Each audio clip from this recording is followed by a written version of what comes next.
ದೇವರ ಪರಿಶುದ್ಧವಾದ ನಾಮಕ್ಕೆ ಸ್ತೋತ್ರವಾಗಿರಲಿ.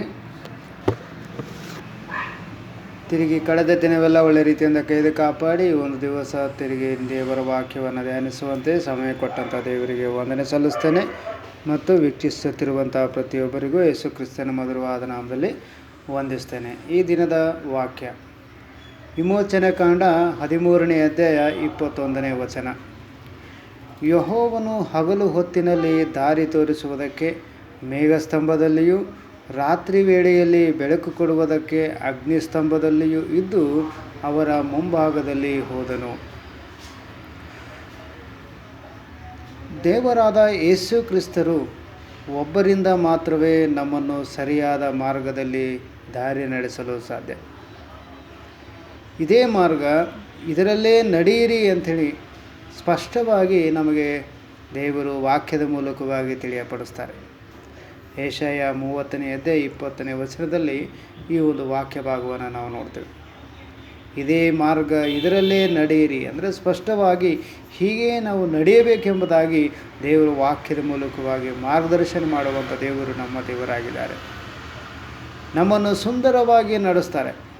ಒಳ್ಳೆಯ ಮಾರ್ಗದಲ್ಲಿ ನಡೆಸುವಂಥ ದೇವರು ನಮ್ಮ ದೇವರಾಗಿದ್ದಾರೆ. ಯಾರನ್ನು ಹಾಗೆ ನಡೆಸ್ತಾರೆ?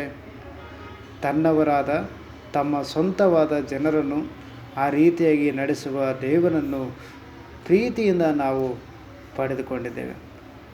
ಯಾರ್ಯಾರು ಆತನನ್ನು ಅಂಗೀಕರಿಸಿದರೋ, ಅಂದರೆ ಆತನ ಹೆಸರಿನ ಮೇಲೆ ನಂಬಿಕೆ ಇಟ್ಟರೋ, ಆತನ ಮಕ್ಕಳಾಗುವಂಥ ಅಧಿಕಾರವನ್ನು ಕೊಟ್ಟನು ಎಂಬುದಾಗಿ ಯೋಹಾನ 1:12 ನಾವು ನೋಡ್ತೇವೆ.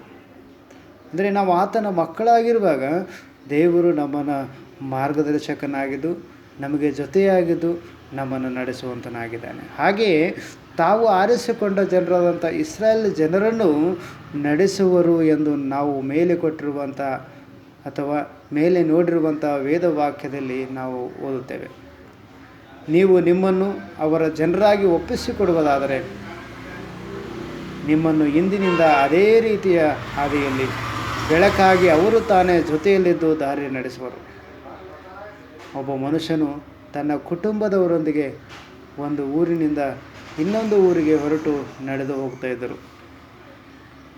ಆ ದಿನಗಳಲ್ಲಿ ವಾಹನ ವಸತಿ ಇಲ್ಲದೇ ಇತ್ತು. ಹೋಗುವ ದಾರಿಯಲ್ಲಿ ಒಂದು ಕಾಡಿನ ದಾರಿ ಬಂದಿತು.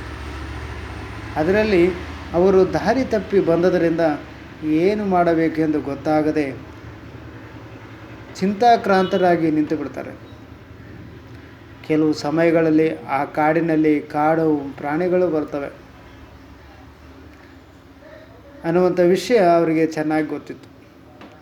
ಆದರೆ ಅವರಲ್ಲಿದ್ದದ್ದು ಒಂದೇ ಒಂದು ಆಶೀರ್ವಾದ ಮಾತ್ರ. ಅವರುಗಳು ಕುಟುಂಬವಾಗಿ ದೇವರಾದ ಯೇಸುವನ್ನು ಪ್ರೀತಿಸುವವರು, ನಂಬುವವರು. ಆದ್ದರಿಂದ ಎಲ್ಲರೂ ಮೊಣಕಾಲೂರಿ ಕರ್ತನನ್ನು ನೋಡಿ ಬೇಡಿಕೊಂಡರು. ಆಗ ಎದುರು ನೋಡದೆ ವಿಧದಲ್ಲಿ ಅಲ್ಲಿ ಒಬ್ಬ ಮನುಷ್ಯನು, ಅವರು ನೆನೆಸದ ಗಳಿಗೆಯಲ್ಲಿ ಒಬ್ಬ ಮನುಷ್ಯನು ಹೋಗುತ್ತಿರುವುದನ್ನು ಕಂಡು ಆಶ್ಚರ್ಯಪಟ್ಟರು. ಯಾಕೆಂದರೆ ಅದುವರೆಗೂ ಕಾದುಕೊಂಡು ಕುಳಿತು ನೋಡಿದ್ದು ಯಾರು ಕಾಣಿಸದೇ ಇರುವಂಥದ್ದು. ಆದರೆ ಯಾವಾಗ ಪ್ರಾರ್ಥನೆ ಮಾಡಿ ದೇವರಿಗೆ ವಿಜ್ಞಾಪನೆ ಮಾಡಿದ್ರು, ಆವಾಗ ಪ್ರಾರ್ಥನೆ ಮಾಡಿದ ಮೇಲೆ ಈ ರೀತಿಯಾಗಿ ನಡೆದಿರುವಂಥ ಒಂದು ದೃಶ್ಯವನ್ನು ನಾವು ನೋಡ್ತೇವೆ. ಕರ್ತನೇ ನಮ್ಮ ದೂತನನ್ನು ನಮ್ಮ ಮುಂದೆ ಕಳಿಸಿದ್ದಾರೆ ಎಂದು ಸಂತೋಷಗೊಂಡರು. ಅವರ ಬಳಿ ಮಾತನಾಡಿ ದಾರಿಯನ್ನು ಕಂಡುಹಿಡಿದು ಹೋಗಬೇಕಾಗಿದ್ದ ಜಾಗಕ್ಕೆ ಭದ್ರವಾಗಿ ದಾರಿ ನಡೆಸಲ್ಪಡುವ ಕರ್ತನಿಂದ ಅದ್ಭುತವನ್ನು ಪಡೆದರು. ಇದರ ಹಾಗೆ ನಿಮ್ಮ ಬಾಳಿನಲ್ಲಿ ನೀವು ಸಹ ದೇವರನ್ನು ಪೂರ್ಣ ಹೃದಯದಿಂದಲೂ ಹುಡುಕುವಿರಾದರೆ ಅವರೇ ಅಗ್ನಿಸ್ತಂಭವಾಗಿ ಕತ್ತಲೆಯಲ್ಲಿಯೂ ಬೆಳಕಾಗಿ ನಡೆಸುವಂಥವ್ರು. ಇವತ್ತಿನ ದಿವಸ ನಮ್ಮ ಜೀವಿತದಲ್ಲಿ ಕಷ್ಟ ಬಂದಾಗ, ದುಃಖ ಬಂದಾಗ, ಸಮಸ್ಯೆಗಳು ಬಂದಾಗ ಏನು ಮಾಡಬೇಕು ಅನ್ನುವಂಥ ಆಲೋಚನೆಯಲ್ಲಿ ನಾವು ಇರ್ತೇವಲ್ವ. ಆ ಒಂದು ಸಮಯದಲ್ಲಿ ಕರ್ತನೇ ನಮಗೆ ಮಾರ್ಗವಾಗಿದ್ದು, ಕರ್ತನೇ ನಮಗೆ ಆಲೋಚನಾ ಕರ್ತನಾಗಿದ್ದು ನಮ್ಮನ್ನು ನಡೆಸುವಂತನಾಗಿದ್ದಾನೆ. ಪ್ರಾರ್ಥನೆ ಮಾಡಿಕೊಳ್ಳೋಣ.